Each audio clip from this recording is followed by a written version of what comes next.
नमस्कार मित्रांनो, स्वागत आहे तुमच्या आवडत्या चॅनलवर म्हणजे सीमाज किचनमध्ये. तर मित्रांनो, आज आपण हटके आणि स्वादिष्ट अशी रेसिपी बनवणार आहोत. ती म्हणजे आपण आज बनवत आहोत उकडीचे आंबा मोदक. एकदम स्वादिष्ट, वरून तुपाची धार, वा वा वा मस्तच. आणि यावर्षी बाप्पांचं आगमन लवकर असणार आहे आणि त्यासाठी अशा पद्धतीचे मोदक खूपच छान, कारण मार्केटमध्ये अजूनसुद्धा आंबा मिळतो आहे. सुरुवात आपण सारणापासून करत आहोत आणि सारणसुद्धा अगदी हटके असणार आहे, कारण आपण सारणामध्ये देखील आंब्याच्या फ्लेवरचा वापर करणार आहोत.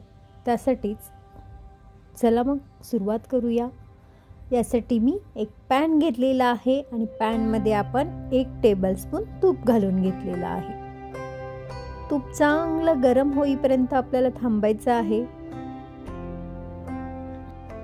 तूप गरम झाल्यानंतर यामध्ये मी 2 टीस्पून इथे मी खसखस वापरलेली आहे आणि ही खसखस आपण तुपामध्ये चांगली भाजून घ्यायची. गॅस अगदी लो ठेवायचे, नाहीतर खसखस जळू शकते.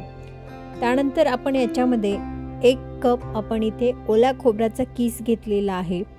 आता या किसामध्ये थोडं मॉइश्चर जास्त असतं, कारण ओले खोबरं आहे आणि हे मॉइश्चर आपण थोडंसं असंच परतत राहून घालवून घेऊया, म्हणजे थोडंसं हे ड्राय असं खोबरं करून घेऊया.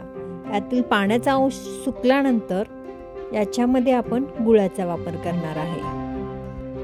आता आपण याच्यामध्ये 1 कप खोबऱ्याचा किस असल्यामुळे मी इथे अर्धा कप गूळ पावडर वापरलेली आहे. ऑर्गॅनिक गूळ पावडर आहे. मी इथे गूळ पावडरचा वापर केला आहे. जर तुम्हाला गूळ पावडर वापरायची नसेल तर तुम्ही साधा गूळ किसून देखील इथे वापरू शकता.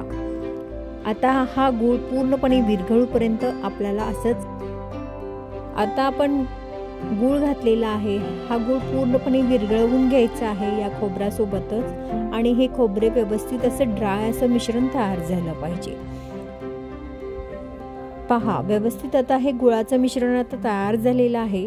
याच्यामध्ये मी 1/4 कप म्हणजेच 3 टेबलस्पून इथे मी आंब्याचा गर वापरत आहे. मी इथे आता सध्या माझ्याकडे नीलम आंबा होता, तो आंबा मी वापरलेला आहे. आता आपण हा पल्प जो वापरला आहे तो वापरल्यानंतर मिश्रण थोडंसं एकदमच पातळसर असं वाटायला लागेल. आता आपल्याला गॅसची आच आहे थोडीशी मीडियम ठेवायची आणि त्या मीडियम आचेवर आपल्याला हे कंटिन्यूस हलवत राहायचं आहे मिश्रण आणि ते शिजवून घ्यायचं आहे. पहा, किंचित थोडंसं ओलसर राहील इतपत आपण शिजवून घ्यायचं. जास्त पण ड्राय करायचं नाही आहे, नाहीतर ते मोदकामध्ये चांगलं वाटणार नाही, कारण उकडल्यानंतर एकदम ड्राय मिश्रण अजिबात मोदकामध्ये चांगलं वाटत नाही. थोडंसं ओलसर मिश्रण जर आपण मोदकाचं सारण बनवलं तर ते मोदक उकडल्यानंतर पण अगदी ज्युसी मोदक तयार होतो. अशा पद्धतीने आपण हे सारण बनवलेलं आहे. पहा, आता ह्याचा ओलसरपणा बऱ्याचशा प्रमाणात कमी झालेला आहे. अजून 2 ते 3 मिनिट आपण हे व्यवस्थित शिजवून घेऊया. पहा, मिश्रण जवळपास ड्राय होत आलेलं आहे. अजून थोडा वेळ ठेवूया. मी इथे वेलची पावडरचा अजिबात वापर करणार नाही आहे, कारण मला पूर्णपणे आंब्याचा फ्लेवर या मोदकांमध्ये हवा आहे. जर आपण वेलची पावडर घातलं तर त्याचा फ्लेवर वेगळाच होईल. पहा, मिश्रण छान तयार झालेलं आहे. आता आपण थंड करण्यास ठेवूया. आता आपण इथे पारीची तयारी करतोय. त्यासाठी मी ही 1 वाटीने पाणी घेतलेलं आहे. त्यामध्ये मी 1 टेबलस्पून तूप घालून घेते आहे. त्यानंतर आपण चवीनुसार याच्यामध्ये मीठ घालून घेऊयात. मीठ घातल्यानंतर पाण्याला अगदी व्यवस्थित उकळी येऊ द्यायची आहे. आता आपल्याला पारीमध्ये देखील आंब्याचा पल्प घालायचा आहे.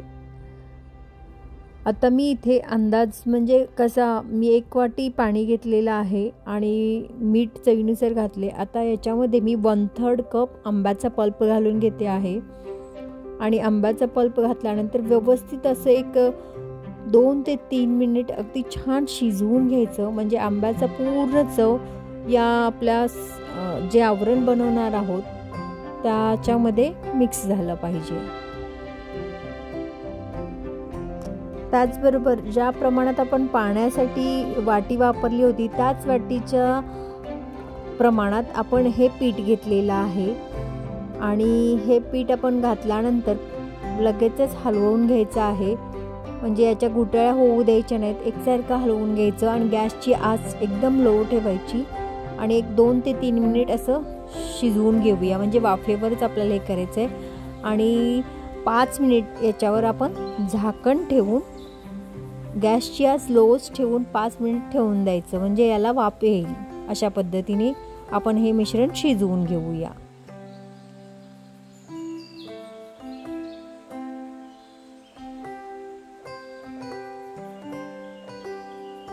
आता आपली उकड तयार झालेली आहे.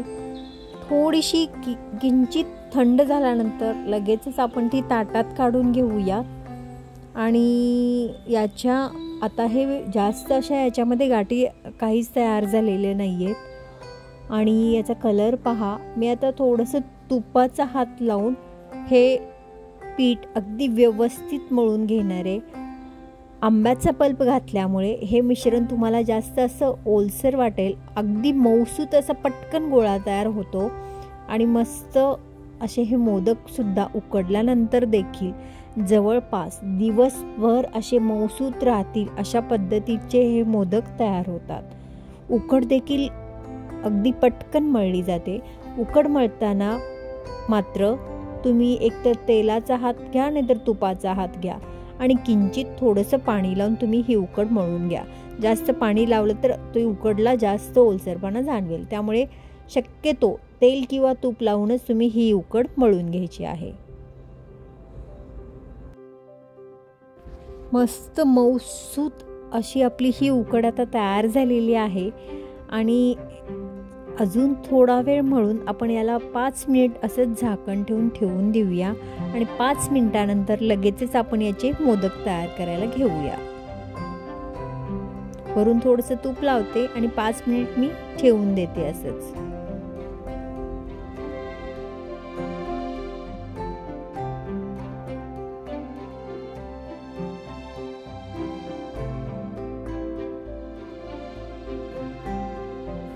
आता आपले 5 मिनिट झालेले आहेत आणि आपण आता मोदक करायला सुरुवात करूया. इथे मी साच्यामधून मोदक तयार करून घेणार आहे. तुम्हाला जर हातावरचे म्हणजे स्वतःच हातांनी चुन्या पाडून जर करायचे असतील तरी सुद्धा करू शकता. मस्त असे हे पटकन तयार होतात. पण इथे आज मला साच्यामध्येच करायचे आहेत आणि त्यासाठी म्हणून मी इथे एक छोटा आकाराचा गोळा घेतलेला आहे आणि त्याच्यामध्ये आपलं जे आंब्याचं सारण आपण मोदकाचं बनवलं होतं स्टफिंग ते आपण याच्यामध्ये भरून घेऊया छोट्याशा या पारीमध्ये आणि फक्त गोलाकार असं करत गोल गोळा करून घेऊया. ज्या पद्धतीने आपण पुरणपोळीचा बनवतो त्याच पद्धतीने थोडासा उभट असा आकार देऊन याचा गोळा आपण तयार करून घेऊ आणि साच्यामध्ये काढून आपण त्याला एक मस्त असा आकार देऊ. पटपट असे रेडी होतात हे मोदक. आणि जर तुम्ही उकड म्हणाल ना अगदी मऊसूत तयार झालेले आणि हे मोदक दिवसभर जरी तुम्ही असेच बाहेर जरी ठेवले गरम न करता तरी अगदी मऊसूत राहतात. पहा अशा पद्धतीने मी ह्या माझ्याकडे मोल्ड आहे मोदकाचा त्याच्यामध्ये हे मी मोदक सर्व तयार करून घेते. मस्त असा हा पटकन तयार होणारा आंब्याचा मोदक आता तयार झालेला आहे. असे सर्व करून घेऊया आणि मग आपण उकडण्यासाठी ठेवून देऊया.